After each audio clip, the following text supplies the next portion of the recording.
Hi, my name is Steven Siegel. Last name is spelled S-I-E-G-E-L. And I have a letter to read to you from a few of our the MLC parents and families, including myself. We, the undersigned parents and students of Metropolitan Learning Center, have a message to deliver to you. It's a message that should sound familiar despite your hesitancy to take meaningful action to date. We will not allow our children to be subjected to high-stakes standardized testing. We will not sit idly by while you invest thousands of dollars of our money into a system that's designed to turn public education into a profitable investment for the 1%. We will fight for our children and our communities until our voices can be heard above the corporate deformers who currently have your ear. We will fight for our teachers who cannot be validly judged by using test scores and value-added measures. There's an attack on public education. You can sit silently in your leadership roles and behave as though this is a fantastic conspiracy theory, but soon you will either have to wake up or get out of the way. Let me be explicit. We are angry, and we have woken up. We are angry because we can see that today's high-stakes tests are designed to fail large numbers of our children, children that come from poverty, children of color, children with disabilities, children for whom English is not their first language. High-stakes tests and the National Common Core standards will widen the opportunity gap, not close it.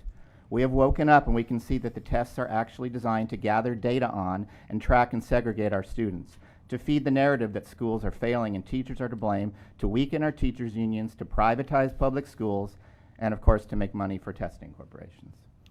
The connections are simple enough to make if you're willing to do the research and critical thinking.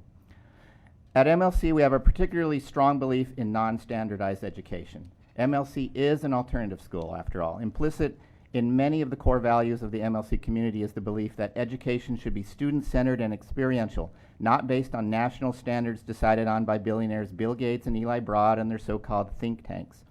MLC has a long tradition of success attempting to educate children in ways that pay attention to all of their needs and that respect their multiple intelligences in ways that high-stakes standardized tests cannot and will not ever be able to do. Let it not be said, though, that we are against a challenging curriculum or assessments. We want our children to develop their resiliency, their ability to persevere in difficult situations, but there are much more effective means to provide those opportunities. Look at performance-based assessments, projects, and portfolios as proven examples. They may not be profitable, but they work. We are part of a growing opt-out movement of people who refuse to participate in the corporate testing charade any longer. We will continue to speak out for justice and the health and the well-being of our children. We will not accept excuses that you're only doing what the state requires you to do. The state is requiring you to do something that is detrimental to our children. Stop and join us. United and determined, it's only a matter of time until we will prevail. Thank you very much.